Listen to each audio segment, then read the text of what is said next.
कहानी हरिहर काका के अगले अंश को मैं अपने 10वें वीडियो के माध्यम से लेकर आगे बढ़ती हूँ कि हरिहर काका को मारने तक की तैयारी कर ली गई।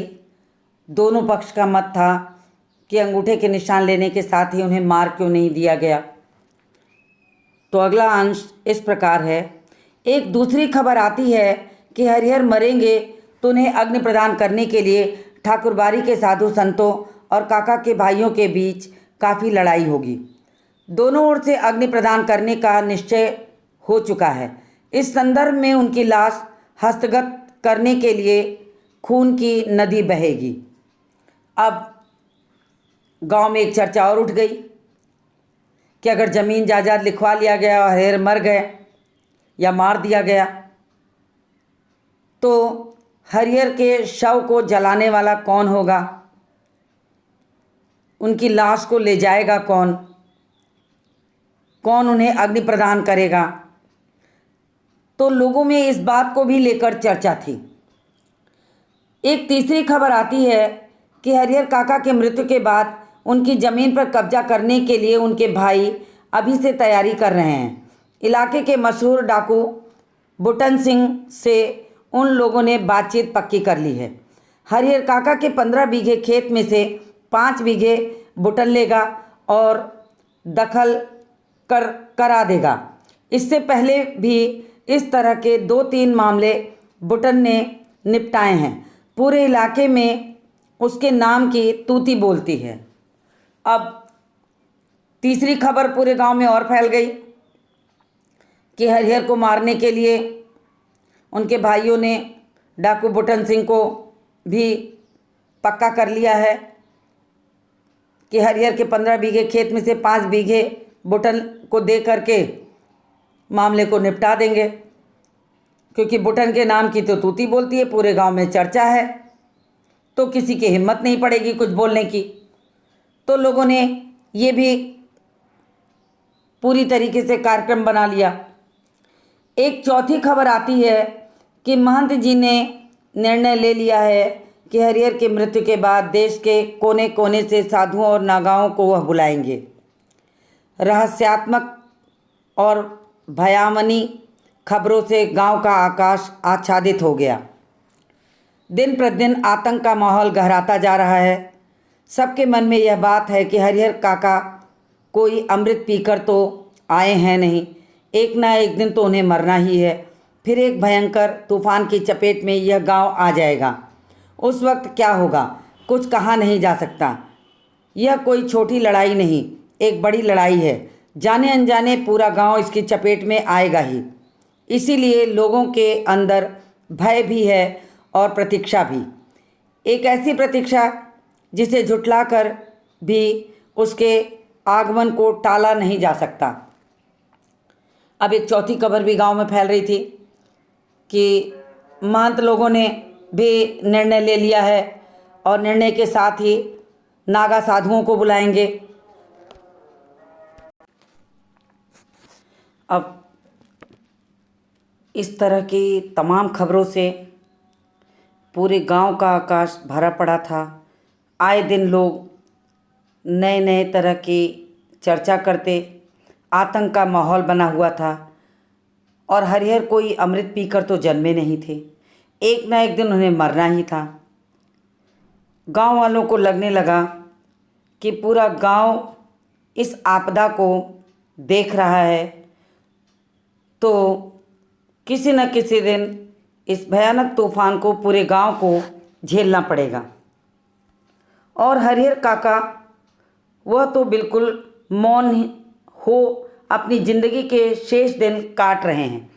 एक नौकर रख लिया है, वही उन्हें बनाता खिलाता है। उनके हिस्से की ज़मीन में जितनी फसल होती है उससे अगर वह चाहते तो मौज की ज़िंदगी बिता सकते थे, लेकिन वह तो गूंगेपन का शिकार हो गए हैं। कोई बात कहो, कुछ पूछो, कोई जवाब नहीं। खुली आंखों से बराबर आकाश को निहारा करते हैं। सारे गांव के लोग उनके बारे में बहुत कुछ कहते सुनते हैं, लेकिन उनके पास अब कहने के लिए कोई बात नहीं। सारा गांव ही चाहता था कि हरिहर अपनी ज़मीन को या तो भाइयों को दे दे या महंत को दे दें। जो मौका पाता उस फ़ायदे की तलाश में हरिहर के आगे पीछे भटकता रहता।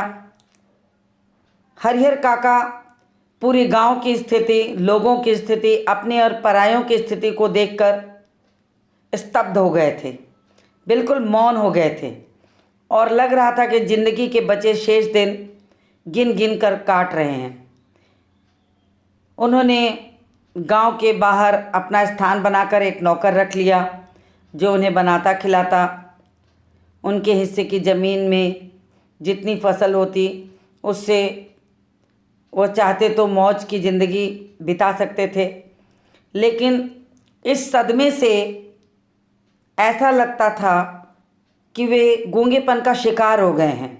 उन्हें न किसी के साथ बोलना अच्छा लगता था, न किसी के साथ उठना बैठना अच्छा लगता था, न अपने हृदय की बात वो किसी से कहते थे, न किसी की बात सुनते थे। कोई कुछ पूछे, कोई कुछ बोले, कोई जवाब नहीं, कुछ नहीं बोलते थे। खुली आंखों से बार बार आकाश को निहारा करते थे। सारे गांव के लोग उनके बारे में बहुत कुछ कहते सुनते, लेकिन उनके पास अब कहने के लिए कुछ नहीं, बिल्कुल मौन धारण कर लिए थे। लोग चाहते थे कि उनके हृदय की बात उनसे पूछे, लेकिन वे अपने हृदय की बात किसी को कुछ भी नहीं बताते थे। पुलिस के जवान हरिहर काका के खर्चे पर ही खूब मौज मस्ती कर रहे थे। जिसका धन वह रहे उपवास, खाने वाले करे विलास। अब तक जो नहीं खाया था, दोनों जून उसका भोग लगा रहे थे। अब चूँकि वे बाहर गांव के रह करके अपना जीवन यापन कर रहे थे, एक नौकर रख लिया था खाने बनाने के लिए जो उनकी देखरेख करता था। उनके पास इतनी ज़मीन थी कि चाहते तो मौज मस्ती का जीवन यापन कर सकते थे, लेकिन स्वार्थी परिवार, स्वार्थी पड़ोस, सब ने मिलकर हरिहर काका की ज़िंदगी को नरक बना दिया था। उन्हें खाने पीने का भी सुख नहीं था। सब कुछ होते हुए भी वे सुख से खा नहीं सकते थे, इसलिए वे किसी की बात का कोई जवाब न देते। पुलिस के जवान उनकी रक्षा के लिए पहरे में लगे थे, जो उनके धन का सही उपभोग कर मौज मस्ती कर रहे थे। अपने परिवार से बिछड़कर हरिहर काका पूरी तरीके से गूंगेपन का शिकार हो गए थे। उन्हें किसी से बोलना, बात करना अच्छा नहीं लगता था। कोई कुछ पूछता तो वे चुप लगा जाते। इसी दौर में लेखक भी हरिहर काका के पास गए थे। जब उन्होंने हरिहर काका को देखा, कई सवाल किए, उनकी तबीयत का हाल पूछा, तो वे बिल्कुल चुप थे, कोई जवाब नहीं दे रहे थे। और उन्हें तब लेखक को लगा कि हरिहर काका अपनों के सताए हुए हैं, परिवार के लोग उनके साथ ज्यादती किए हैं, स्वार्थीपन का शिकार हुए हैं। आज भी समाज में बिल्कुल यही स्थिति है। हरिहर काका जैसे समाज में तमाम लोग पड़े हैं जिन्होंने ये दर्द देखा है, जिनके तन से जन्मे कोई नहीं है। उनकी ज़मीन जायदाद को लेने के लिए मधुमक्खी के तरह भनभनाते हुए चारों ओर से उन्हें ऐसे लोगों को लोग घेरे रहते हैं कि कौन मौका पाए और कौन उनकी सारी ज़मीन जायदाद को ले ले। हरिहर काका भी इसी स्वार्थी भाव से घिर कर जिंदगी के त्रासदी को झेल रहे थे, कष्ट को झेल रहे थे। पुलिस के जवान वहाँ खा पी कर विलास कर रहे थे। उन्हें तो आराम मिल रहा था, मगर हरिहर काका जैसे जीवन के सारे कष्ट झेलने के लिए ही बने थे। सारे दुख उनके नाम थे। सब कुछ होते हुए भी उनके जीवन में सुख नहीं था। उनकी देखरेख करने वाले दोनों जून भोग लगाया करते थे, खा पी कर मस्ती करते थे। और इस तरह से हरिहर काका अपने जीवन के दिन काट रहे थे। इस कहानी के माध्यम से ये पता चलता है कि समाज में ऐसे लोगों की कमी नहीं है जो अपनों के सताए हुए हैं, जो हर प्रकार के कष्ट को सह रहे हैं। स्वार्थवश लोग ऐसे लोगों की सेवा करते हैं, देखरेख करते हैं ज़मीन जायदाद के लिए, और उनके मरने के दिन गिनते हैं। तो इस तरह से हरिहर काका कहानी आज के समाज का सजीव चित्रण है। यहाँ आकर के कहानी को मैंने पढ़ा और आपको समझाया। अब आप कहानी को पुनः पढ़ें, दोहराएं, समझें।